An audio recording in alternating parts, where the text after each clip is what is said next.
Decision analysis tools. Herwicz criterion. The Herwicz criterion is the weighted average of the best possible outcome and the worst possible outcome. The coefficient of optimism, alpha, is assigned to the best possible outcome, and a coefficient of pessimism, 1 minus alpha, is assigned to the worst possible outcome. This is a combination of the maxi-max and the maxi-min, where the decision maker is not confident that either the best possible outcome or the worst possible outcome will happen. Let's look at this payoff table, where a developer has to decide whether to develop a piece of property now, sell it now, develop it in the future, or sell it in the future.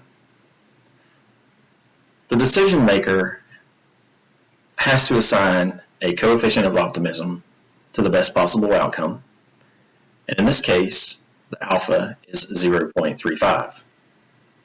This would make our coefficient of pessimism 1 minus alpha, or 1 minus 0.35, or 0.65.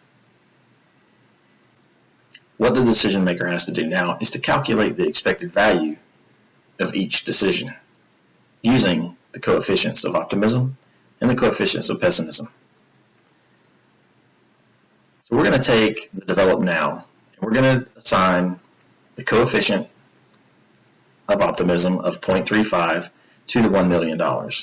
So we're going to take $1 million, we're going to multiply it times 0.35.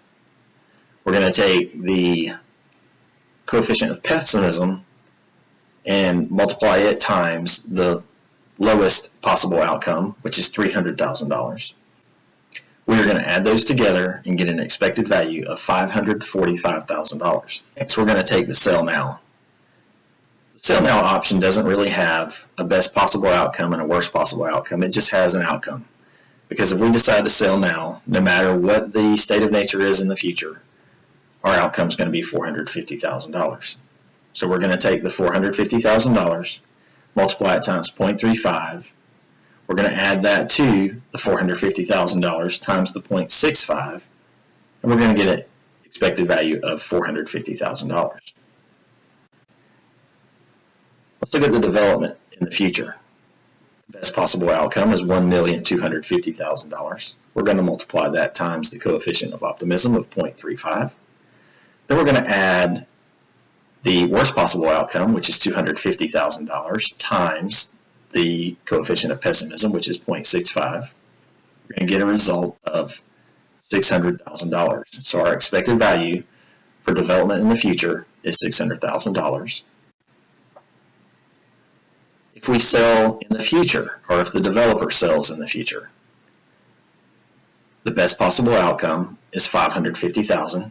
That's going to be multiplied times the coefficient of optimism of 0.35. Then we're going to take and we're going to add that to the worst possible outcome times the coefficient of pessimism. So we're going to have a negative $250,000 times 0.65. That's going to give us an expected value of $30,000 for the sale in the future. From the expected values, we'll select the maximum. The maximum is $600,000, so the decision maker would decide to develop in the future.